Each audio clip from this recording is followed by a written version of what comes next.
ዛሬ እንግዲህ ያው በክርስትና ውስጥ ዋና ምንላቸው በጣም ቤተክርስቲያን ማሳሰብ ካለባት ዋና ነገር ነው ዛሬ የምንነጋገረው። ሜቢ ሳምንትም እንደ ጌታ ፈቃድ ለዚህ ጊዜ ነው ያዝነው ስለ ኢየሱስ መምጣት እናወራለን። ጌታ የተባረከ ይሁን። ሃሌሉያ። ስለዚህ እሱን ልባችሁን አዘጋጁ። እንዲሁ ደግሞ መሬቱን ብቻ ያወራን እንዳንጠፋ ማሳሰብ በጣም አስፈላጊ ስለሆነ እሱን ነገር እንነጋገራለን። ዛሬ ማቴዎስ 24ን ጌታ እንደረዳኝ ቀጥላለን። ኔክስት ደግሞ ማቴዎስ 25ን እንደው ሲመጣ ምንድነው እኔ ኢትዮጵያ ነበርኩ ታውቃላችሁ ከ15 ቀን በፊት እኔ የነበርኩ ሰዓት ላይ ለ16ኛ ጊዜ ነው የኢትዮጵያ መሬት የተንቀጠቀጠው። እና ስለዚህ መንቀጥቀጥ ብዙ ሰው የራሱ መላምት አለው። ለምታውቁት የሚያብራሩ ሰዎች አሉ። ከየት እንደሚያብራሩ ማላቅም አንዳንዴ በጣም ታች የነበረ ነዳጅ ምናምን እንደዚህ ገለበጠላት ለኢትዮጵያ የሚሉ ሰዎች ሰምቻለሁ። እሰይ ይሁን። ሊገለብጠው ግን የመጣ አልመሰለኝም። እኔ ነዳጁ ምኑን ለመገልበጥ አይመስለኝም። ሌላም ትንታኔ የሚሰጠው አሉ። እዛ ፈንታሌ ምናምን አልተሳሳትኩም አዋሽ ፈንታሌ አካባቢ ጋር ወደ አፋር የሆነ ነገር ሆኖ ነው እዚህ ድረስ ንዝረቱ የተሰማው እንጂ ዛትማች አዲስ አበባን ለማንቀጥቀጥ ብለው አይደለም የሚሉ አሉ። እሱ በዛ ይላል ሬዲዮ ምኑም እሱን ነው የሚለው። እኔ ግን እንደዛ አልተማርኩም። መሬት መንቀጥቀጥ ምልክት ነው። ሰማይ ላይ ጨረቃ ላይ ፀሐይ ላይ ምልክት ከታየ ከመምጣቴ በፊት ምልክት እሰጣለሁ ስላለ እኔ ወደዛኛው መጽሐፍ ነው ማዘነብለው። እና ይሄ ደግሞ ክፍለ ከተማ ስላልሆነ ቸርች ስለሆነ በደንብ ነው ምንማማረው ማለት ነው። የዛኛውን እዛ ስሙ የፈለጋችሁትን እዚህ ግን የምትሰሙት ምልክት ነው። ጌታ ሊመጣ ነው፣ በደጅ ነው። ክብር ለእግዚአብሔር ይሁን። እኔ እንደውም 16ኛው አካባቢ ላይ ማለት ሁሉንም አልነበርኩም ትንሽ ቀን ስለነበርኩ ግን 16 ጊዜ እንደነበረ እዛ ጋር አውቃለሁና አንድ ሁለቱን የሰማሁት ይመስለኛል። ብዙም እንግዲህ ሌላ ነገር ካልሆነ የመንፈስ ቅዱስም ካልሆነ ብዙዎቹ ግን ያጠኑ ደርሰዋል። ላይብራሪ ላይ ሆነው የበሉ እየጠጡ ብዙ ነገር ሆኗል። ተነስተው ሁሉ እንቅልፍ ያጡ ሰዎች ጓደኞች የሆኑ አንዳንድ ዶክተሮች ሁሉ ጽፈው አይቻለሁ። እና እኔ 16 አሁን አልፏል ብዙ በጣም ስለተኛን ነው የሚመስለኝ። እግዚአብሔር እንዲህ እየነቀነቀን ነው እንጂ ነዳጅ ሊያወጣ አይደለም። ይሄ በጣም እየነቀነቀን ነው። በጣም የኢትዮጵያ እንቅልፍ በስቷል ማለት ታውቃላችሁ። አሁን አንድ ሰው በደንብ የምትቀሰቅሱት በደንብ ከተኛ ነው። አንዴ ብቻ የሚቀሰቀሳቸው አሉ የተባረኩ ናቸው። 16 ግን ከቀሰቀሰን አልፏል። አሁን የኔ ማቀው ነው 16 በጣም ተኝተናል ማለት ነው። ስለዚህ ተሰፍተን እዚሁ እንዳንቀር እኛ ያጅነን ጉዞ ላይ ነን። ማሳሰብ አስፈላጊ ነው። ያጅነን ቤት አለን፣ ከተማ አለን፣ አገር አለን። አገራችን በሰማይ ነው። ጌታ የተመሰገነ ይሁን። ስለዚህ እሱ ማሳሰብ ተገቢ ነው። ትንሽ ያሉትን ነገሮች እየተነጋገረን እንቆያለን። እስቲ እንጸልይ። የእግዚአብሔርን ቃል ተነስተን እናነባለን። ከዛ በኋላ አጭር ጸሎት ቃሉን በተመለከተ አጭር ጸሎት ከኔ ጋር እናደርጋለን። ግን ቃሉን እናነባለን። ማቴዎስ ወንጌል ምዕራፍ 24 ቁጥር 3 ትንሽ ረዘም ይላል። እንደቆማችሁ አነባለሁ። ከ3 ጀምሬ ትንሽ ረዘም ይላል። ግን ይሄ በቃ ቃሉም ሲነበብ ትልቅ ነገር ስላለ እሱን እንሰማለን። በጌታችን በኢየሱስ ክርስቶስ ስም አነባለሁ። እርሱም በደብረ ዘይት ተቀምጦ ሳለ ደቀ መዛሙርቱ ለብቻቸው ወደ እርሱ ቀርበው ንገረን፣ ይህ መቼ ይሆናል? የመምጣትህና የዓለም መጨረሻ ምልክቱ ምንድነው? አሉት። ኢየሱስም መልሶ እንዲህ አላቸው፣ ማንም እንዳያስታችሁ ተጠንቀቁ። ብዙዎች እኔ ክርስቶስ ነኝ እያሉ በስሜ ይመጣሉ፣ ብዙዎችንም ያስታሉ። የጦርንም ወሬ ተሰሙ ዘንድ አላችሁ። ይህ ሊሆን ግድ ነውና ተጠበቁ፣ አትደንግጡ። ዳሩ ግን መጨረሻው ገና ነው። ሕዝብ በሕዝብ ላይ፣ መንግስት በመንግስት ላይ ይነሳል። ራብም ቸነፈርም የምድር መናወጥም በልዩ ልዩ ስፍራ ይሆናል። እነዚህም ሁሉ የምጥ ጣር መጀመሪያ ናቸው። በዚያን ጊዜ ለመከራ አሳልፈው ይሰጧችኋል፣ ይገሏችኋል፣ ስለ ስሜም በአሕዛብ ሁሉ የተጠላችሁ ትሆናላችሁ። በዚያም ጊዜ ብዙዎች ይሰነካከላሉ፣ እርስ በርሳቸው አሳልፈው ይሰጣጣሉ፣ እርስ በርሳቸው ይጣላሉ። ብዙ ሐሰተኞች ነቢያት ይነሳሉ፣ ብዙዎችንም ያስታሉ። ከአመፃ ብዛት የተነሳ ብዙ ሰዎች ፍቅር ትቀዘቅዛለች። እስከ መጨረሻ የሚጸና ግን እርሱ ይድናል። ለአሕዛብም ሁሉ ምስክር እንዲሆን ይህ የመንግስት ወንጌል በዓለም ሁሉ ይሰበካል። በዚያም ጊዜ መጨረሻው ይመጣል። እንግዲህ በነቢዩ በዳንኤል የተባለውን የጥፋት ርኩሰት በተቀደሰችው ስፍራ ቆሞ ስታዩ አንባቢው ያስተውል። በዚያን ጊዜ በይሁዳ ያሉት ወደ ተራራዎች ይሽሹ፣ በሰገነት ያለ በቤቱ ያለውን ሊወስድ አይውረድ፣ በእርሻም ያለ ልብሱን ይወስድ ዘንድ ወደ ኋላው አይመለስ። በዚያች ወራት ለርጉዞችና ለሚያጠቡ ወዮላቸው። ነገር ግን ሽሽታችሁ በክረምት ወይም በሰንበት እንዳይሆን ተጠንቀቁ፣ ጸልዩ። በዚያን ጊዜ ከዓለም መጀመሪያ ጀምሮ እስከ ዛሬ ድረስ ያልሆነ እንግዲህም ከቶ የማይሆን ታላቅ መከራ ይሆናል። እነዚያ ቀኖች ባያጥሩ ሥጋ የለበሰ ሁሉ ባልዳነ ነበር። ነገር ግን እነዚያ ቀኖች ስለተመረጡት ሰዎች ያጥራሉ። በዚያን ጊዜ ማንም እነሆ ክርስቶስ ከዚህ አለ ወይም ከዚህ አለ ቢላችሁ አትመኑ።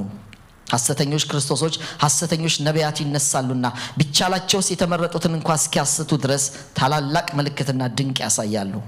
ነው አስቀድሜ ነገርኳችሁ። እንግዲህ ነው በበረሃ ነው ቢሏችሁ አትውጡ፣ ነው በልፍኝ ነው ቢሏችሁ አትመኑ። መብረቅ ከምስራቅ መጥቶ እስከ ምዕራብ እንደሚታይ የሰው ልጅ መምጣት እንዲሁ ይሆናል። በድን ወዳለበት በዚያ አሞሮች ይሰበሰባሉ። ከዚያች ወራት መከራ በኋላ ወዲያው ፀሐይ ይጨልማል፣ ጨረቃ ብርሃኗን አትሰጥም፣ ከዋክብትም ከሰማይ ይወድቃሉ፣ የሰማያት ኃያላት ይናወጣሉ። በዚያን ጊዜ የሰው ልጅ ምልክት በሰማይ ይታያል። በዚያን ጊዜም የምድር ወገኖች ሁሉ ዋይ ዋይ ይላሉ። የሰው ልጅንም በኃይል በብዙ ክብር በሰማይ ደመና ሲመጣ ያዩታል። መላእክቱም ከታላቅ መለከት ድምፅ ጋር ይልካቸዋል። ከሰማያትም ዳርቻ እስከ ዳርቻው ከአራቱ ነፋሳት ለእርሱ የተመረጡትን ይሰበስባሉ። ምሳሌውን ከበለስ ተማሩ። ጫፏ ሲለሰልስ ቅጠሏ ሲያቆጠቁጥ ያን ጊዜ በጋ እንደቀረበ ታውቃላችሁ። እንዲሁ እናንተ ደግሞ ይህን ሁሉ ስታዩ በደጅ እንደቀረበ እወቁ። እውነት እላችኋለሁ ይህ ሁሉ እስኪሆን ድረስ ይህ ትውልድ አያልፍም። ሰማይና ምድር ያልፋሉ፣ ቃሌ ግን አያልፍም። ስለዚያች ቀንና ስለዚያች ሰዓት ግን ከአባት ብቻ በቀር የሰማይ መላእክትም ቢሆኑ ልጅም ቢሆን የሚያውቅ የለም። የኖህ ዘመን እንደነበረ የሰው ልጅ መምጣት እንዲሁ ይሆናል። በዚያ ወራት ከጥፋት ውሃ በፊት ኖህ ወደ መርከብ እስከገባበት ቀን ድረስ ሲበሉ፣ ሲጠጡ፣ ሲያገቡ፣ ሲጋቡ እንደነበሩ የጥፋት ውሃ መጥቶ ሁሉን እስከወሰደ ድረስ እንዳላወቁ የሰው ልጅ መምጣት እንዲሁ ነው የሚሆነው። በዚያን ጊዜ ሁለት ሰዎች በእርሻ ይሆናሉ፣ አንዱ ይወሰዳል፣ አንዱም ይቀራል። ሁለት ሴቶች በወፍጮ ይፈጫሉ፣ አንዲቷ ትወሰዳለች፣ አንዲቷ ትቀራለች። ጌታችሁ በምን ሰዓት እንዲመጣ አታውቁምና ንቁ።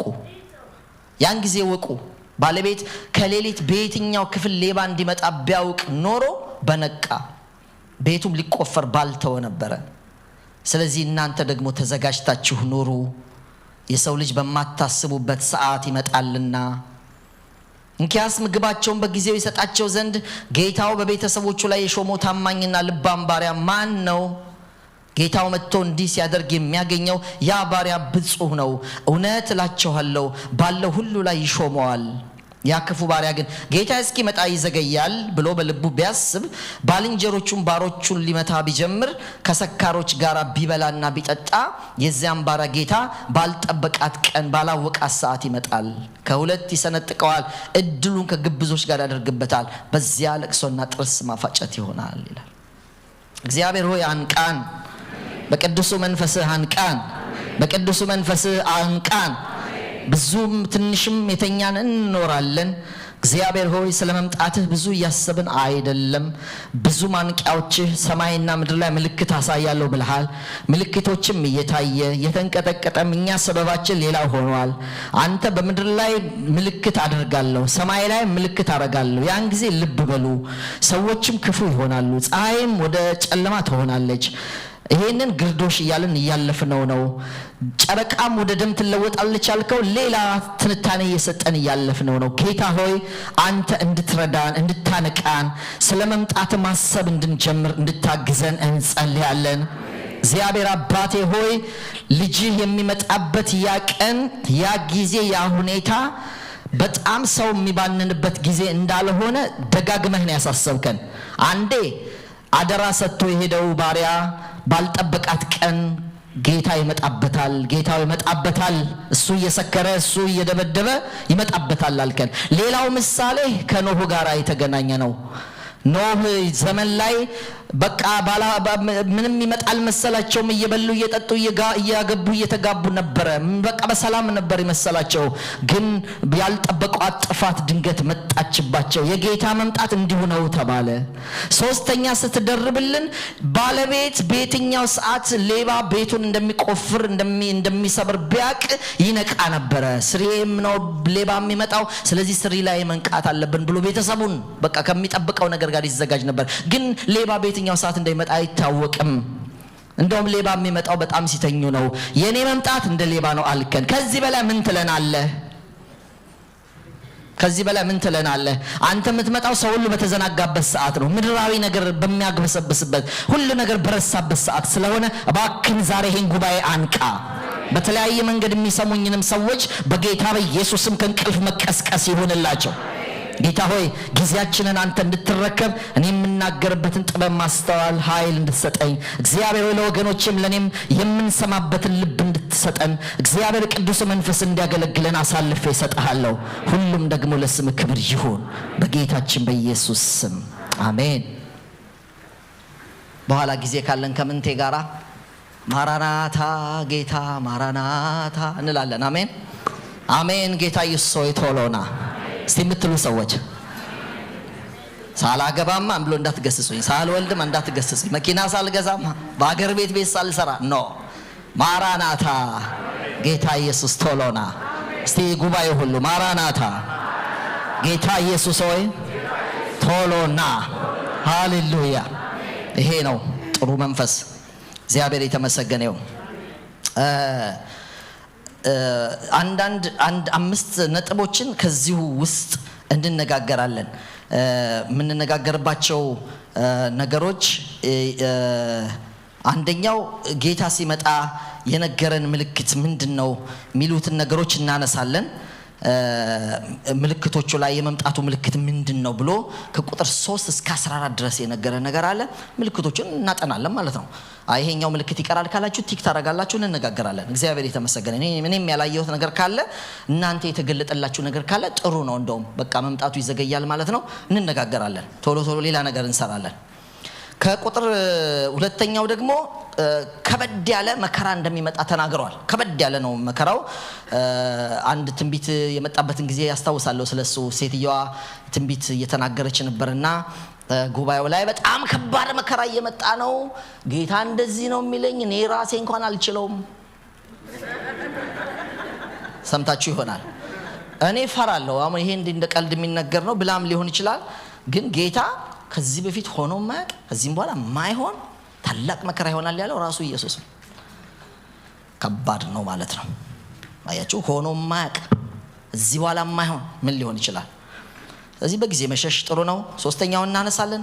ከሐሰተኞች ጋር ሐሰተኛ እንግዲህ ማአት ነው። ሐሰተኛ ወንድም አለ፣ ሐሰተኛ ሐዋርያ አለ፣ ሐሰተኛ ክርስቶሶችም አሉ። ክርስቶስ ብቻ ሳይሆን ሐሰተኞች ክርስቶሶች ይመጣሉና ተነስተዋል ወይ አሉ ወይ? ሐሰተኛ ነቢያት አሉ ወይ? ሐሰተኛ ክርስቶሶች ተነስተዋል ወይ? ምንም አታውቁ ከሆነ እንነጋገራለን። ጥሩ ነው። ምንም እኮ አትሰሙ ይሆናል። የሆነውን እኮ እየሰማችሁ ላይሆን ይችላል። እሱን እንነጋገራለን። ሌላው ደግሞ በሰማይ ላይ የሚሰጠን ምልክት ምንድን ነው? አያችሁ፣ አሁን እስራኤል ሀገር ቶሎ ምልክት ሲያሳያቸው ድብቅ የሚሉበት አለ አይደል? ትሰማላችሁ በተለያየ ዜና አውታር። ምክንያቱም በተለያየ ነገር ሊተኮስባቸው ብዙ መከራ ያመለጡ ሰዎች ስለሆኑ አሁን የሆነ ነገር ኢራን ከተኮሰች የሆነ ነገር ከሆነ ቶሎ ብለው ምልክት ይሰጧቸዋል፣ ወደ ታች ይወርዳሉ። ሁሉም ወደ ታች ቤት አላቸው። እኛም መሸሽ ያለብን ነገር አለ። ምልክት ሳይሰጥ ጌታ አይመጣም። ምልክት ሰጣለሁ ብሏል። የሚሰጠው ምልክት ደግሞ ምድር ላይና ሰማይ ላይ ነው። ስለዚህ የሰማዩ ምልክት ምንድነው? የምድሩ ምልክት ምንድነው? ቅድም የጠቀስኩላችሁ አብሮ ያለ ነው። መሬት መንቀጥቀጡ ምልክት ነው።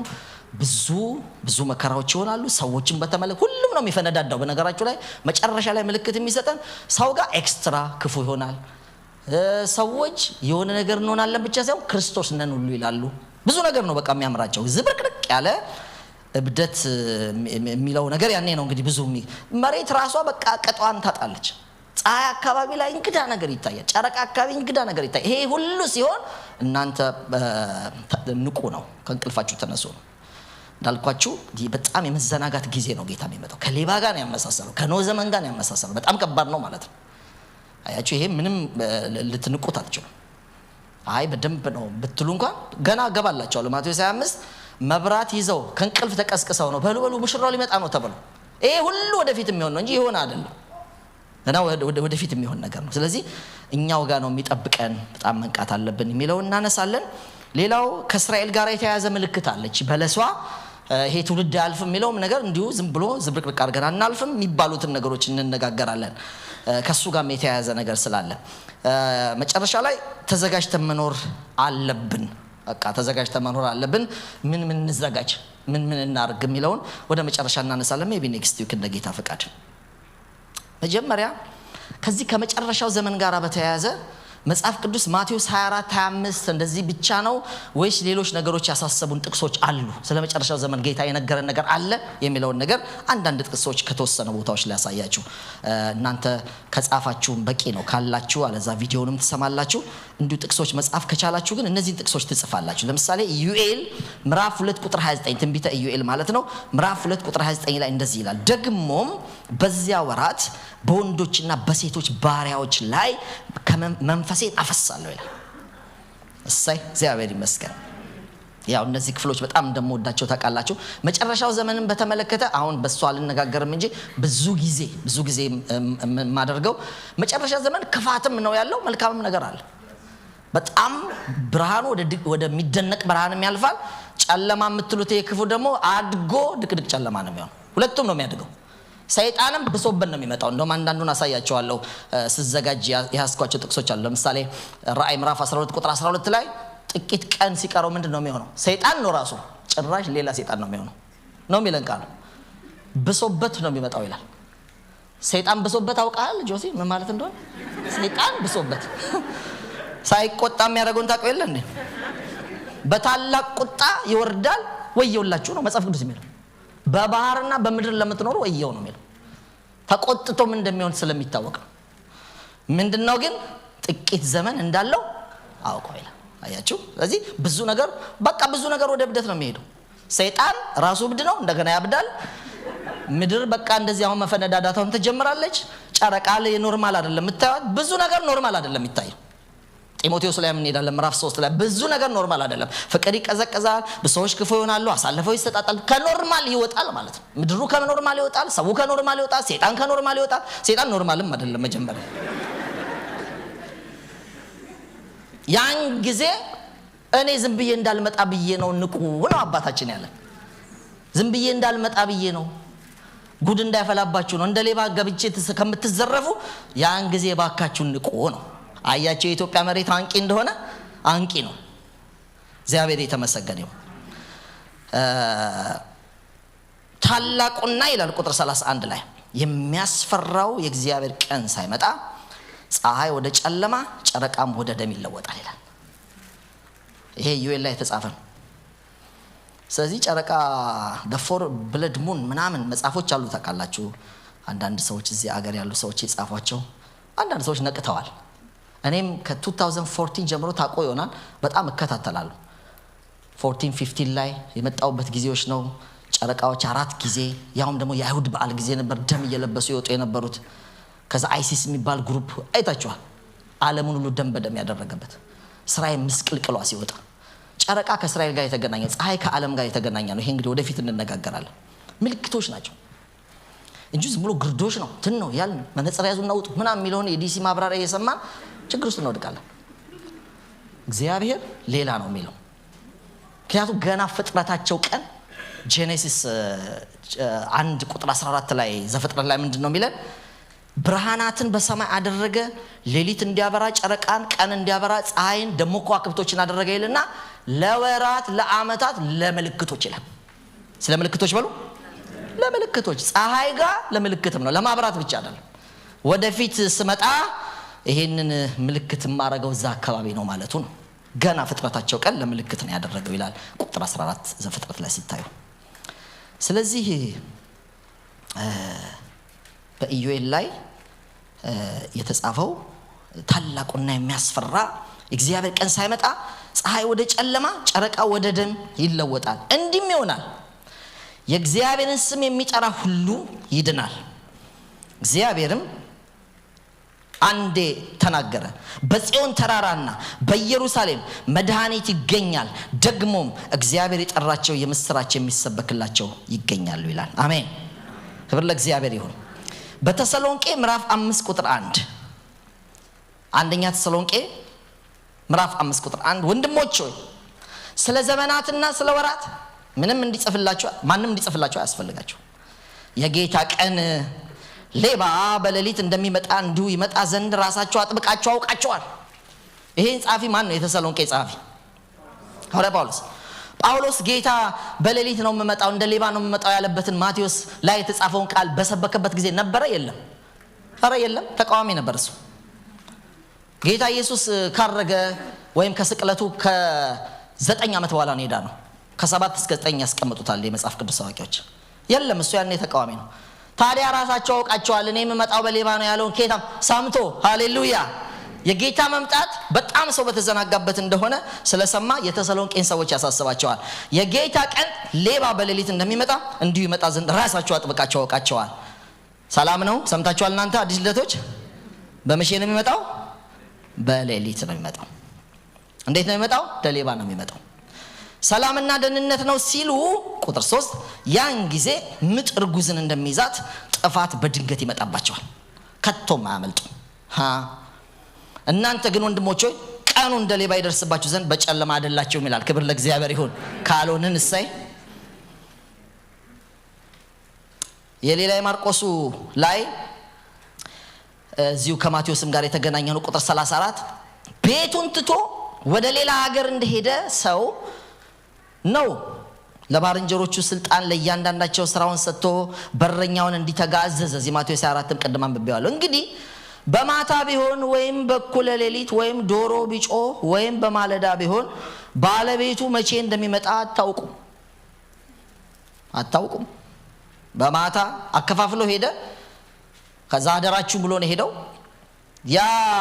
ያን አደራ የሰጠው ሰው መቼ ነው የሚመጣው የሚለው አይታወቅም። ማታም ይሆናል፣ እኩለ ሌሊት ላይ ሚድናይት ላይ ሊሆን ይችላል፣ ዶሮ ሲጮህ ሜቢ ሊነጋጋ አካባቢ ነው ሊሆን ይችላል፣ ማለዳም ሊሆን ይችላል ይላል። ከዛ ሌሊት ግን አያልፍም። እዩት፣ ያቺ ሌሊት የመዘናጋት ሌሊት ነች፣ የእንቅልፍ ሌሊት ነች፣ ድካም ሌሊት ነች። ሰው ሁሉ ሌላ ነገር ውስጥ ነው፣ ሌላ አስተሳሰብ ውስጥ ያለበት ጊዜ ላይ ነው ጌታ የሚመጣው።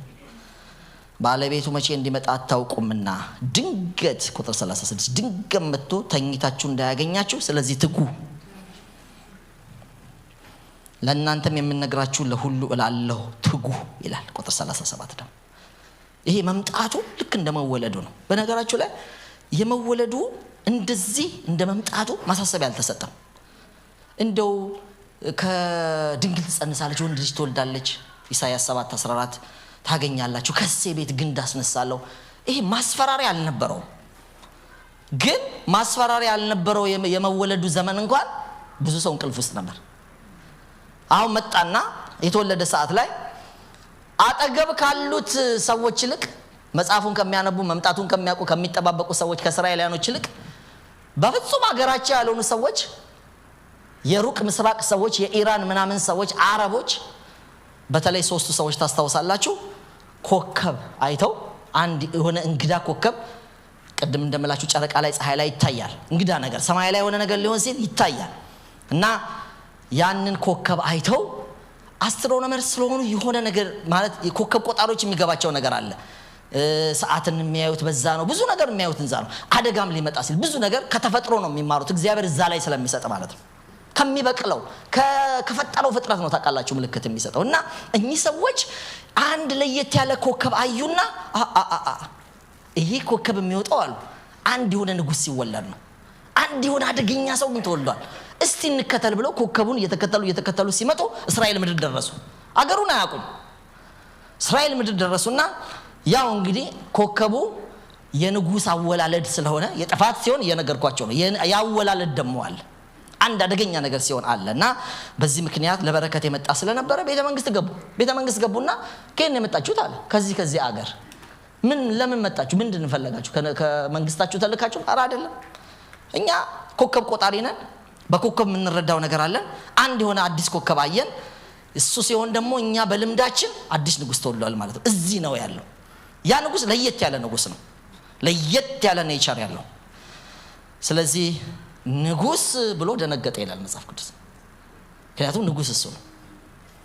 ግን ወሬያቸው መናቅ ስላልቻለ ይሄ ጉዳይ ሮማውያን ጋር ምናምን መደዋወል የለብኝ ማለቆቹ እዛ ነው ያሉት ጣሊያን እንደዚህ ከማረግ አይ ቲንክ የሃይማኖት ጉዳይ ነው። እስቲ የሃይማኖተኞቹን ልጥራ ብሎ ቅርብ የሚባሉትን ሰዎች ጻፍትና ፈሪሳውያንን ጠራ። ጻፍት የጻፉት ናቸው። ፈሪሳውያን ተርጓሚዎች ናቸው፣ አስተማሪዎች ናቸው። ጠርቶ ቁጭ በሉ አላቸው። በእርግጠኝነት ቤተ መንግስት የሚመጣው ሰው ጳጳስ ነው ወይስ ቄስ ነው? ጳጳሶቹ ነው የመጡት ማለት ዋናዎቹ ነው የመጡት በደንብ ህጉን የሚያውቁት።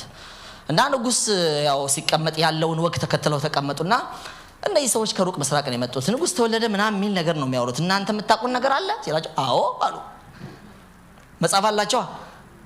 አዎ ምን ጠብቀው ነገር አለ እኮ ንጉስማ ይወለዳል። እና ምንድነው የሚሉት ሲል አሁን ተወልዷል እያሉ ነው። እዛስ እናንተ ጨርቃችሁን ጥላችሁ ያበዳችሁ ወደ ተባለበት ቦታ ቀድማችሁ አትሄዱም? የእንቅልፉ ብዛት እኮ ነው የምነግራችሁ፣ የድንዛዜው ብዛት። አይ በዘካርያስ ላይ የተጻፈው አንቺ ቤተልሔም ከይሁዳ ገዢዎች እንትን አታንሺም መስፍን ምናምን ካንቺ ይወጣል የሚለውን ጠቅሰውለት ወደ ቤታቸው ሄዱ፣ ወደ ቅዳሴያቸው። አያችሁ ብዙ ማስጠንቀቂያ ያልተሰጠበት የመወለዱ እንኳን ድንዛዜ ነበር። የፋኑኤል ልጅና አሮጊቷን ስምዖንን አረጋዊውን ጥቃቅን ሰዎች ጥቂት ሰዎች ከመጥቀሳችሁ በጣት የሚቆጠሩ ሰዎች በስተቀር አንድ ሰው የነቃ ታገኛላችሁ? ከዋናዎች ከኒቆዲሞስ በስተቀር ከፈሪሳውያን በጣም ከተቀመጡት ሰዎች አንድ ሰው ታስታውሳላችሁ? አንድ ሰው የተከተለው ልክ ነው ያለ አንዱም እንኳን የሚገኝ በሌሊት ነው የመጣው ፈርቶ በሌሊት። ድንዛዜው ይታያቸዋል። እንኳን ማስጠንቀቂያ የተሰጠን መምጣቱማ እንደ ሌባ ነው። መምጣቱማ እንደ ነው ዘመን ነው በደንብ ነው እንጂ የነገረን። እና ማዘናጊያ ብዙ ነው። ሰይጣን እየፈበረከ ነው፣ ያዘናጋናል። ስለዚህ መምጣቱ በቶሎ ነው። ቅዱሳን ጌታ በቶሎ ነው የሚመጣው። አዎ በቶሎ ነው የሚመጣው የእውነት። ስለዚህ ሁለተኛ ጢሞቴዎስ ምዕራፍ 3 ቁጥር 1 መልሶ የሚነግረን ነገር ግን በመጨረሻው ቀን የሚያስጨንቅ ዘመን እንዲመጣ ይህን ወቁ።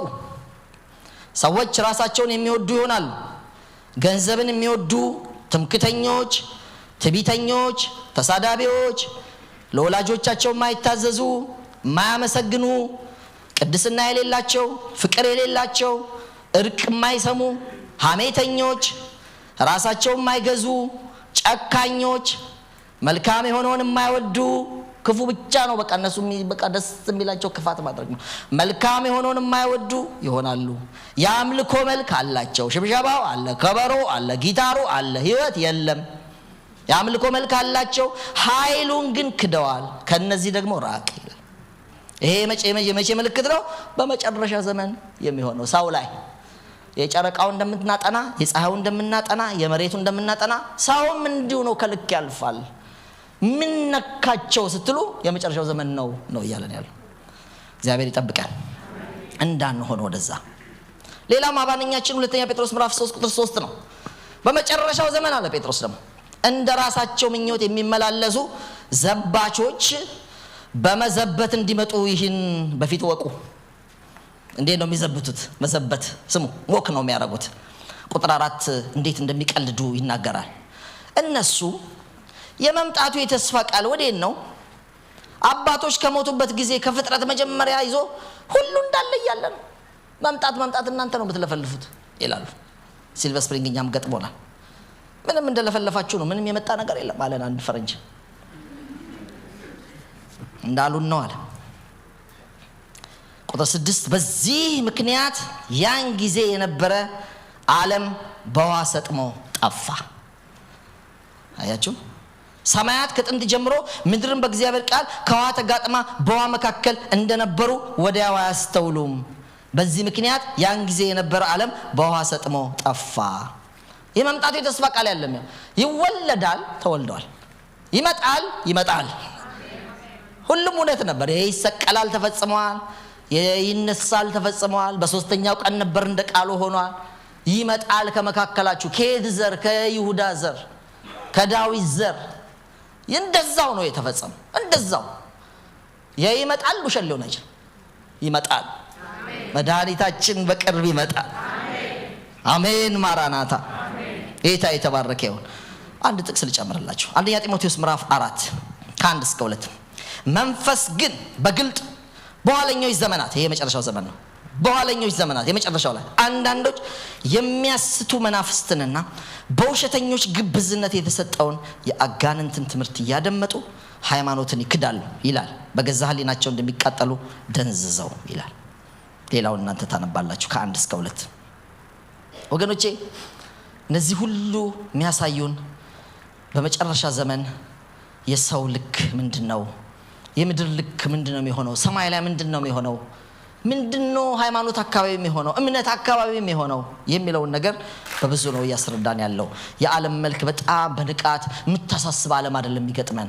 ስለ ጌታ መምጣት እንደው የሚሉ አይደለም የሚገጥመን። ስብከቱ ሁሉ እዚሁ የሚያጣብቅ እዚሁ የሚያስፋፋ እዚሁ ምናምን፣ እሱ ምንም ችግር የለውም። እኛ ጌታ ነገ ቢመጣ ዛሬ ይሄን ማስተካከል አንተው ጌታ ከሱ ጋር ቤት ከማስተካከል ጋር ችግኝ ከመትከል ጋር ቢሊ ግራሃም እንዳሉት ምንም ሰማይ ጥል የለው። ችግኝ እየተከልን ኢኮሎጂውን እያስተካከልን ምን ሰራውን እየሰራን ቤተሰቦቻችንን እያስተዳደርን ጌታ ይምጣ። አሜን። ሁለት ሰዎች በእርሻ ይሆናሉ ነው የሚለው። እንደውም እርሻ ላይ ነው። እዚህ ሁለት ሰዎች በወፍጮ ነው፣ ወፍጮ ላይ ነው፣ ስራ ላይ ነው። ገብቷቸዋል። ስለዚህ ምንም ችግር የለው ቢመጣ። የመምጣቱ ነገር የትም ቢሆን እኛ ተዘጋጅታችሁ ኑሩ ነው የተባለው። ትምህርት ተው፣ ስራ ተው፣ አንዳንድ ነገር ተው አይደለም የሚለው። ያን እያረግን ግን ጌታን እንጠብቃለን። እኛ እዚህ መጨረሻችን አይደለም። እኛ የሚመጣ መድኃኒት አለን ኢየሱስ የሚባል ሃሌሉያ። ደግሞ በጣም በቅርብ ነው። ለምንድን ነው በቅርብ መሆኑን እናውቅ? በሙሉ የነገረን ምልክት ሆኗል። እንደው ጥቂት የምትሉትም ነገር አሁን ሊሆኑ እንደው በዛ የሚረዱ ሰዎች ከእስራኤል መቅደስ ጋር ተያይዞ ያሉ ነገሮች እንግዲህ እየሰማችሁ አሁን በዚህኛው ኢስተር ላይ ይመስለኛል በእነሱ እንደውም ኮርማውን ለመሰዋት የተዘጋጁ ይመስለኛል። ፋሲክም ልካልኝ ነበር። እየተዘጋጁ ነው ያለው ነገር ምንም እሱም ከሆነ ብዬ ነው። አሁን የመቅደስ ያን ግንብ ነው ብዬ አላስብም። ሄደው የሚጸልዩ ወረቀት የሚከቱ ሰዎች አይተናል ባይናችን። እኛ እሱ ምንም እንትን አይለንም። ከተፌ ጋር እንድንባባል ነበር ባለፈው ኤፌሶን እየጎበኘን ማርያም የተቀበረችበትም ጋር ልክ እንደ ኢየሩሳሌሙ ጸሎት ያደርጋሉ። ተፌ አንድ ጸሎት ካልሄድ እናንጠልጥል አልኩትና ወገኖቼ እኛ መቅደስ የምንለው የሰው ልብ ነው። አሜን። ከቤተ ክርስቲያን በላይ የክፋት የርኩሰት ቦታ የቆመበት ቦታ አሁን አታገኙም እኮ። ወንድና ወንድ እኮ ነው አሁን የሚጋባው ቸርች ውስጥ። አታውቁም እንዴ? ከዚህ በላይ ርኩሰት ምን አለ? የምትሰሙት እኮ ነው። ይሄው ወጣ በዚህም ብትሉ ባንዲራዎችን እያያችሁ አይደለም? እንደው አሁን ትንሽ እግዚአብሔር ይመስገን እሱንም ቀጥ የሚያደርግልን ትንሽ ረገብ የሚያደርግልን ነገር መጣ እንጂ ምን ሊያረጉን ነበር? ምን በቃ እኮ ጾታው 6-7 ደረሰ። ጌት ደራሱ እንደመጣ ይታወቅ። እንደ ወደ 2 የሚሰበስብ እንደ ትንሽ ደግሞ ሰው መጣለን። እግዚአብሔር ይመስገን። ሌላው ነገር እንጸልያለን። እንዳንጣላ ብዬ ነው። ተጣልተን እንዳንለያይ ሌላውን እንጸልያለን። ግን ምንም ወደ 2 የሚሰበስቡት አሁን 14 ሊያደርሱ እየተዘጋጁ ነው። ምንም እንትን የለባቸውም። ምንም ችግር የለባቸውም። ገብቷቸዋል። እንደዚሁ ነው ሲመላለስ ወደ ኋላ የተሻረው ነው ወደ ኋላ ይመልሳሉ፣ በበቀል ይወጣሉ። እንደዚሁ ነው ዓለም መጨረሻ ላይ አሪፍ እየሆነች አትሄድም። ይሄን ስሙ። በጣም እየከፋ ነው የሚሄደው። ከመንግስት አንጠብቅም። ራሳችንን የምንነጻው ራሳችንን እሱ ከዛ እንዲሰራል ከዛ እንዲሻርልን በጣም ራርቶልን ነው። እንደውም አንዳንድ ነገር ከሆነ ራርቶልን እንጂ በጣም የከፋ ነገር ነው። ትምህርት ቤት አይታችኋል አለ ይብሳል ማለት ነው። ይብሳል። ጥቂት አሳርፈው ጥቂት ረድቶናል። እግዚአብሔር ይመስገን። ቶሎ እንስበክ፣ ቶሎ እናድርግ፣ ቶሎ ቤተሰቦቻችን እናድን፣ ቶሎ በቃ ተረባረቡ፣ ተሯሯጡ። በእውነት ለመናገር ቀልድ አይደለም። መንፈሳዊ ነገር ሲሪየስ ነው። የቤተሰቦቻችሁ ሞት ሲሪየስ ነው። በጣም ልትሰጧቸው ከምታስቡት ውድ ነገር ጌታ መሆን አለበት። ደውላችሁ ልታወሯቸው ከሚያስፈልግ ውድ ነገር የጌታ ጉዳይ መሆን አለበት። ምን ሌላ ምን ከሲኦል ካላስመለጣችሁ ከዘላለም ሞት ካላዳናችኋቸው መድኃኒት ይዛችሁ መድኃኒት ደብቃችሁ ከምትሞቱ በእውነት እግዚአብሔር ያንቃል። የሆኑ ሰዎች የሚሮጡት፣ የሆኑ ሰዎች የማይሮጡት፣ የሆኑ ሰዎች የሚያንገበግባቸው፣ የሆኑ ሰዎች የማያንገበግባቸው አይደለም። በጣም ያላችሁ ኃላፊነት ከባድ ነው። እግዚአብሔር በረዳችሁ መሯሯጥ መቻል አለብን። ቶሎ ልጆቻችሁ ላይ ልታጋቡ ከሚገባ ውድ ነገር የኢየሱስ ጉዳይ ነው። ኮሌጅ ሄደው እንዳይጥሉት። እዚህ ያሉ አስተማሪዎች ቅድም እንደሰማነው ማስታወቂያ አይደለም የሚሯሯጡላችሁ። አንተ ቀዳሚ ነህ፣ ለልጅሽ ቀዳሚ። ኢየሱስን እንዳትተውብኝ ብላችሁ ጩሁ በእግዚአብሔር ፊት። ተናጥቀው እኮ የሚያድኑ እናቶች አሉ። ተናጥቀው ከገባበት አንዳንዴ እንባባላለን አለ ጸሎት ላይ ዳዊት እንዳይያዙ ነው ሂድና በግ ጠብቅ የተባለ፣ እንዳይያዙ፣ ድብ እንዳይዛቸው፣ አንበሳ እንዳይዛቸው። ግን አንዳንዴ ቤት አልፎት እንዳይመጣ አይታወቅም፣ ይይዛቸዋል። ሲይዝ ወይ ያዘብኝ ብሎ አይተው ይሄድና ከያዘው ጋር ይተናነቃል። ጉሮሮን መታውና አስጥለዋለሁ ይላል። ልጅ እኮ ሊያዝ ይችላል፣ ግን ጉሮሮ የሚተናነቅ እናት ግን ያስፈልጋል። ኖ ማይተኛ አባት ያስፈልጋል። እናንተ ቤታችሁ መጽሐፍ ቅዱስ መኖር እንኳን እርግጠኛ አይደለም። መጸለያችሁንም አንዳንዶቻችሁ እርግጠኛ አይደለም። አረ እንንቃ። ቤት ጸሎት መኖር አለበት እንጂ በጣም ማንገብገብ አለብን። ቤት ህብረት ስንተው፣ ጸሎት ስንተው፣ ከጸለይኩ 1 ወር ሆነኝ ምናምን የምንል ሰዎች ጤነኝነት አይደለም። ይበልጥ ቀኑ ሲቀርብ አነሳዋል። ይበልጥ ቀኑ ሲቀርብ ያያችሁ መሰባሰባችሁን በሉ አብልጣችሁ አድርጉ ነው የሚለው። ምን ተውበት አይደለም። እንዴት ነው የምትተውት? እንዴት ወዴት የሚመጣው በደንብ ነው እንጂ። አያችሁ ከዚህ በፊት ተናግሬው አውቃለሁ። አንድ ንጉስ ወይ ምናምን ሊመጣ ካለ የትም ሀገር የዛ ሰው ስም ፎቶ ይለጠፋል። ሊሆን ያለውን ነገር ድብቅብቅ ያደርጋሉ። የዛን ሀገር ባንዲራ ምናምን ያደርጋሉ። የእንግሊዝ ከሆነ ይመጣው በቃ ያደገም ደሃም ሀገር ብታዩ እንደዚህ ሽብርቅ ያደርጋሉ። በተለይ ሀብታሞቹ ደሃ ጋር ሲመጡ ማታውቃላችሁ ሽብርቅ በቃ ፎቶአቸው ባንዲራቸው ያን እንዲሸት ይደረጋል። አረስቲ መምጣቱን የሚሸት ቤት ይኖራል። ምንም እኮ የሚመጣ ማመስሉ መድኃኒታችን ይመጣል። ኢየሱስን ነው እኛ ተስፋ የምናደርገው እንዴ። አንዳንድ ሰው ትላንትን በሆነ ነገር እያወራን ነበር። እድሜ እንዲጨምርልና አንድ እናት ስንባባል ነበርና ስንት ልጨምርሎት ያለው ሰምታችኋል መቼም። 30 ማነሰባቸው 50 ማነሰባቸው። እንደው መድኃኒዓለም ካልተቀየምከኝ እንደው ዝም ብለህ ብትተወኝ አሉ።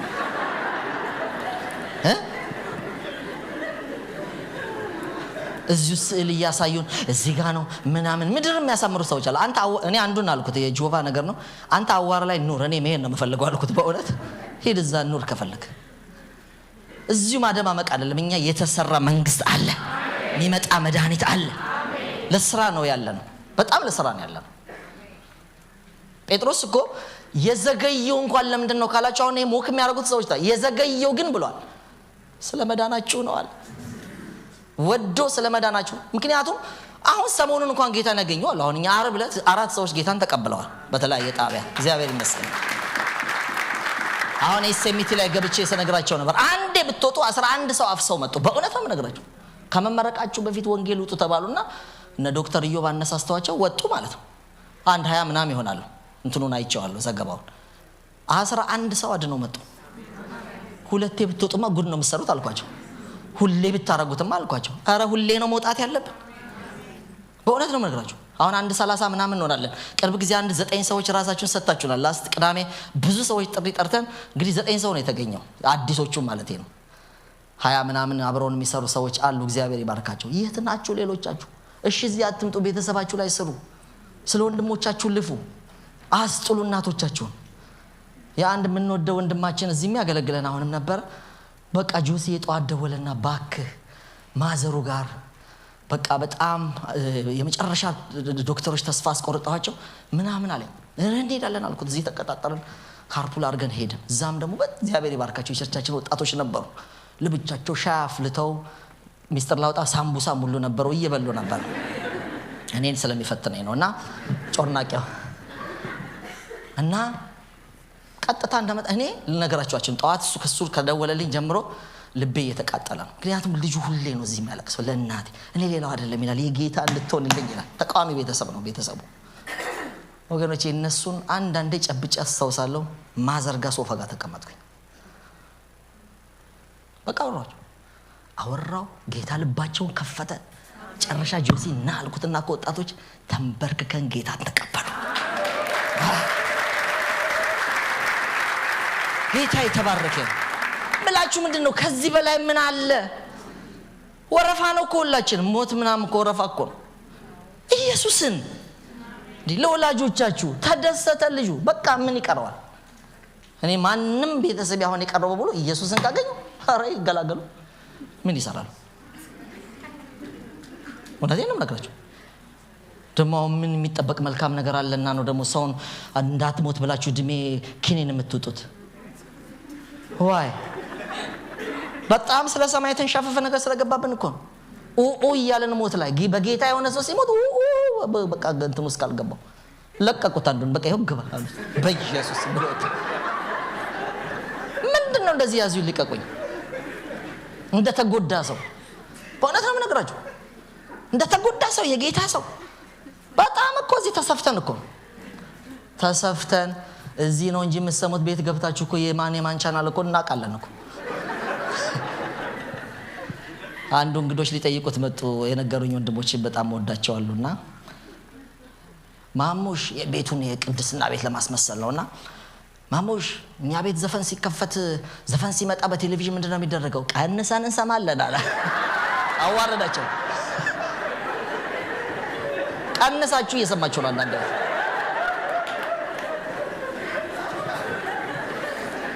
ለጌታ ኑሩ። በእውነት ነው የምነግራችሁ። ቤቱ መንፈሳዊ እንዲሸት አድርጉት። እንዴ በቃ ይጾምበት ቤቱ። እንዴ ያው እንዴት እንሆናለን? አረ ጌታ ሊመጣ ነው። እየጸለያችሁ ይምጣ። ሳትተው ህብረታችሁን ሳትተው እንደቀናችሁ አገልግሎታችሁ ይባስ። ትጉ፣ ለቤተሰቦቻችሁ ትጉ። አትሊስት እሺ ሌላው ቤተሰብ አይመለከታችሁ። እሺ እኔ እንደሱ አይደለም ማስተምረው፣ ለሁሉም ነው ሊመለከታችሁ የሚገባው። ግን አትሊስት ይናንተ እኔ ዛሬ ስነግራቸው ነበር። በትኬት ቆርጣችሁ ሄዱ። ያልመሰከራችሁለት አብሮ የተማረ ሰው ሰብስቡ። እኔ እንደዛ አድርጌያለሁ። አያቴ በጣም እንትን ነው እንግዲህ ከቤት የተባረርኩት ሁሉ ወይ ኢየሱስን ወይ እኛን ተብዬ ነው። እኔ ኢየሱስን ብዬ ነው የወጣሁት። በኋላ በቃ እንደዚህ ውጪ ምንም ሄጃ አገልግሎቴም ሰፍቶ ሄጃ አገኘሁት። ቁርጥ ይወዳል፣ ቁርጥ ጋበዝኩት። እኔ ጠጅ በእንትን ያልጋብዝም። አምቦ አዘዝኩኝ። ቁጭ ብዬ ኢየሱስን ነገርኩት። የሚወዱትን አድርጎ ሄዳችሁ እስከ 12 የተማራችኋቸው ሌላም በብዙ ነገር የምትተዋወቁ ሰዎች ለዚህ ተብሎ ይኬዳል። ቤተሰባችሁን ሰብስባችሁ ደግሳችሁ ኢየሱስን ነገሯቸው። እንዳያመልጣችሁ ይሄ ኦፖርቹኒቲ። እግዚአብሔር የተመሰገነ ይሁን። መምጣቱን በዚህ መንገድ ነው የምናፋጥነው። ለምን የዘገየው? ስለ መዳናችን ነው። ወዶ የዘገየው ይላል። እንደሱ ማድረግ ተገቢ ነው። ወደ ማቴዎስ ጥቂት ልናገርና አንደኛውን ፓርት ያው ሳምንት እንቀጥለዋለን። ርዕሴ የመጨረሻው ዘመንና ወንጌል የሚል ነው። ምንድነው አንዱ የምናደርገው ነገር? ከቁጥር 3 እስከ 14 ድረስ የመምጣቱ ምልክቶች ተጽፈዋል። እሱን ልናገር። እርሱም በደብረ ዘይት ተቀምጦ ሳለ ደቀ መዛሙርቱ ለብቻቸው ወደ እርሱ ቀርበው ንገረን፣ ይህ መቼ ይሆናል? የመምጣትህ የዓለም መጨረሻ ምልክቱ ምንድነው? አሉት። ኢየሱስም መልሶ እንዲህ አላቸው፣ ማንም እንዳያስታችሁ ተጠንቀቁ። ብዙዎች እኔ ክርስቶስ ነኝ እያሉ በስሜ ይመጣሉና ብዙዎችንም ያስታሉ። የጦርን ወሬ ተሰሙ ዘንድ አላችሁ። ይህ ሁሉ ሊሆን ግድ ነው። ተጠበቁ፣ አትደንግጡ። ዳሩ ግን መጨረሻው ገና ነው። ሕዝብ በሕዝብ ላይ፣ መንግስት በመንግስት ላይ ይነሳልና ራብም ቸነፈርም የምድር መናወጥ በልዩ ልዩ ስፍራ ይሆናል። እነዚህ ሁሉ የምጣር መጀመሪያ ናቸው። በዚያን ጊዜ ለመከራ አሳልፈው ይሰጧቸዋል። አንዱ መከራ ነው የሚሆነው። ሰላም አትጠብቁ። አንዷን አሳልፈው ሲሰጥ መንግስት የለም እንትን የለም እየሰበኩ እያሰሯቸው ይላሉ። መከራ ነው እኮ መጨረሻ እኮ መከራ ነው ያለው። ማንም አይተባበረንም። ሰማይ ብቻ ነው የሚተባበረን። ሰማይ ነው የሚተባበረን። ሌሎቹ በፍጹም የሚተባበሩን አይደሉም። አሳልፈው ይሰጧቸዋል ይላል። በዚህ ላይ ይገሏቸዋል ይላል። በነገራችሁ ላይ ጌታችን ላይ የሆነው ነው እኛ ላይ የሚሆነው። አዲስ ነገር አይሆንም። ዓለም ጠልታኛለች፣ ይጣላቸዋል። አይዟችሁ ግን አትፍሩ ብሎናል። እኔ ከእናንተ ጋር ነኝ ነው ያለው። እንጂ መከራን አነሳለሁ ከዚህ በኋላ ምንም ማለት መከራ በቤት አረሄ ስተት ነው የስተት ነው። መከራማ ይኖራል ግን ይረዳናል ያግዘናል። እግዚአብሔር ይመስገን። ሁሉ ተቃዋሚ አይጠፋም። አሜሪካ እንኳን አይጠፋም። የሚያስቆሙን አሉ፣ ፎቶ አንስተው ዝተው ሄዱ አሉ። ስንወጣ ይሄን ያደርጋሉ። እዚህ አሜሪካ እንኳን አጠብቁም ግን ይሆናል። ምንም ነፃነት የሃይማኖት ተብሎ ስንት ዋጋ የተከፈለበት ሀገር ላይ ይሆናል። ኔቸሩ ነው። የወንጌል እንደዚህ ነው። በሰላም እንዲቀበሏችሁ ሰዎችን አታስቡ። ነርታችሁ ተመጣላችሁ ሚል ለማጥመዳችሁ ተመጣላችሁ ነው የሚለው። ማጥመድ ዘዴ ይጠይቃል። አይጥ ሰተተተተ ብላ አትገባም። በረሮ እንኳን ትንሿችን ነፍስ ይኖራት አይኖራት ማናቀው ስንት ቴክኒክ፣ አንዴ ቾክ እናሰምራለን፣ አንዴ ምን እናረጋለን። የዚህ ሀገር አላጠፋ ብሎት ሌላ አበሻ ሁሉ አስመጣን። የሱ መድኃኒት ጭጭ አረጋቸው እኛ ቤት እንኳን ዘዴ ሞክሩ ማለት ነው። የፈረንጁ ካልቻለ ወይ አበሻው አርጉ እንደዚህ አርጋችሁ ነው እንጂ ሰው ዝም ብሎ አይያዝም። ብዙ ዘዴ እኔ ሞክሬ እኮ አልቻልኩም። በቃ አንዱን ነው ሞከራችሁት፣ ሁለተኛ ደግሞ ሞክሩ። በሌላ መንገድ ነው። ሰማሪያ ከተማ ላይ 3 ምናምን ነው የተሰበከው። ታምር ከተማ ነች። ኤልሳ የነበረባት ከተማ ነች። የርግብ ኩስ ሳውሉ የተበላባት፣ የአህያ ራስ በ20 ብር ተሸጦ የተበላባት በጣም ዘግናኝ ነገር ተደርጎ እግዚአብሔር ታምር የገለጠባት ከተማ ነች። ግን ደግሞ ኢየሱስ ደግሞ ሄዶ የሰበከባት ነች። በአንድ ሳምራዊቷ ሴት ኢየሱስን 2 ቀን አሳድረው የተሰበከባት ከተማ ነች። እንደገና ደግሞ ስተው ለሶስተኛ ጊዜ ወንጌል ማስፈልጋቸዋል። ምዕራፍ 8 ሐዋርያት ሥራ ላይ ፊልጶስም ወደ ሰማሪያ ወርዶ ለሰማሪያ ሕዝብ ወንጌል ሰበከ ይላል። ድገሙ፣ ምን ችግር አለ? ስምዖን ያኔን ሄዳ ነው ጠንቋዩ ታላቁ እግዚአብሔር ኃይል የሚባለው በኢየሱስ ስብከት በመናምን ጊዜ አይደለም። ምክንያቱም ኃያሌ ጊዜ አስገርሟቸዋል ይላል። ሜቢ ኢየሱስ የነበረም ጊዜ ጠንቋዩ ነበር፣ አልመጣም ይሆናል። በፊልጶስ ስብከት ነው ሄዳ ነው። አጋንንቱ ወጣለት። ከብዙ ሰዎች መናፍስት ስለወጡ ብዙ ሰዎች ተፈወሱ ይላል። እሱም አምኖ ተጠመቀ ይላል። ስበኩ። ወንጌል ነው ከተማችን የሚያደርገው። ወንጌል ነው ለቤተሰባችን ዋና ነገር። ወንጌል ጌታ ከመምጣቱ በፊት ይህ የመንግስት ወንጌል በዓለም ሁሉ ይሰበካል። ያን ጊዜ መጨረሻው ይመጣ ይላል። እኩል ነው የተያያዘው። ጌታ ይመጣል። ወንጌል ስበኩ። እግዚአብሔር ይመስገን። ከዚህ አንፃር ብዙ መከራዎች ይሆናሉ፣ ይገሏቸዋል። ስለ ስሜ በአሕዛብ ሁሉ የተጠላችሁ ትሆናላችሁ። በዚያን ጊዜ ብዙዎች ይሰነካከላሉ፣ እርስ በርሳቸው አሳልፈው ይሰጣጣሉ፣ እርስ በርሳቸው ይጣላሉ፣ ብዙ ሐሰተኞች ነቢያት ይነሳሉ። አሁን እንደው መንግስት ለምን አያስራቸው? አያስራቸው? ምንም አያስራቸው። በቃ አሉ፣ አሜሪካ አሉ፣ አውሮፓ አሉ። አድክመው በዚህ ሁሉ የስተት ትንቢታቸው ነው ዛሬ እግዚአብሔር አልባ ያያረጋቸው ያሉት። ሲከተሏቸው የመኪናው ይሳካል ደግሞ የመኪና ሲሏቸው ወዲያው ይሳካል። በሙሉ በትንቢት አንዳንዶቻችሁ እኮ በትንቢት ነው የመጣው። ሀብታቸው ስትሻገር አየሁ የሆነም አውሮፕላን ሲላየው እያለ አሁን ጠፉ። እዚህ የት እንሄዳለን? ከዚህ በላይ ወዴት እንሄዳለን? እዚህ እንኳን አትሊስት የእውነት እንስማ። ሀብታቸው እና ብዙዎች የሚሰናከሉት በእነዚህ ሐሰተኛ ነቢያት ነው። በነገራችሁ ላይ ሐሰተኛ ነብይ፣ ሐሰተኛ አስተማሪ፣ ሐሰተኛ ወንድም ስላለ መጽሐፍ ቅዱስ ሁሉ ነው የሚያነሳው። በጣም የከፋው ሐሰተኛ ክርስቶሶችም እንኳን አሉ። ጉግል አድርጎ 4 እንኳን በዚህ ሰዓት አይጠፋም። 4 ኢየሱስ አይጠፋም። አንዱ ህንድ አይደል? አንድ 3ቱን አይቻቸዋለሁ። አፍሪካ እንኳን ባቀማ ናይጄሪያ ነው መሰለኝ አንድ ሰውዬ እንደው ምን እንዳቀበጠው እንኳን አላውቅም። ቢቀርበት ሐሰተኛ ወንድም ይሁን እሺ፣ ሐሰተኛ ነብይ ይሁን ሐሰተኛ ክርስቶስ ትሆናለህ ዘለ ግን ቃሉ ነው። እንታረጋላችሁ ቃሉ ይፈጸማል። እና ትንቢቱም እየነጎደ ነው። እናንተም ተስተካከሉ። እሺ ተስተካከሉ። ኢየሱስ ይመጣል። ቤታችሁ መንፈሳዊ እንዲሸት አድርጉ። ቶሎ ጀምሩ። መሰዊያ የፈረሰ አስተካክሉ። የጸሎት መሰዊያ የጠዋት የማታ አስተካክሉ። ቤታችሁ መንፈሳዊ ይሽተት። በቃ ቶሎ ተስተካከሉ። ሚስቶች የአሜሪካ ሕግ አታንብቡ። ወደ ቃሉ ተመለሱ። ጥሩ ሰው ሆኖ እውነቴን ነው የምነግራችሁ። ተከባበሩ። እውነቴን ነው የምነግራችሁ። እልህኝነት፣ ትዕቢት ከየት እንደምትኮርጁ ተው። አያዋጣም። ትዕቢተኛ ሆነሽ ኢየሱስ አይምጣ። ትውቱን ይቅር ተባባሉ። እግር ተጣጠቡ። እውነቴን ነው የምነግራችሁ። ለመቼው ጊዜ ክፉ ትሆናላችሁ። አንድ አጠገባችሁ ያለውን ሰው በድላችሁ እንዴት ይሆናል? ደጉኑ። በቃ የምትችሉትን አድርጉ። ሚስቱኑ ባል ሁኑ። ልጆቻችሁን በጥሩ አሳድጉ። እግዚአብሔር ደስ ይበለው። ሲመጣ የምታፍሯቱ በቃ በክብር ደስ ብሎት ንጥቅ ያርገን። በአዲስ ልደት እግዚአብሔር ይኩራ። ትርኪ ምርኪ አገልግለን መተን ማአት ጃንግ 1117 ሲመጣ 300 ሰው ብቻ ነው ወደዚህ ካለን ይጠብቀን። እናንተው ናችሁ እኛው ነን። እንሰራራ። እግዚአብሔር ይርዳን። እስቲ ተነስተን እንጸልያለን። ሃሌሉያ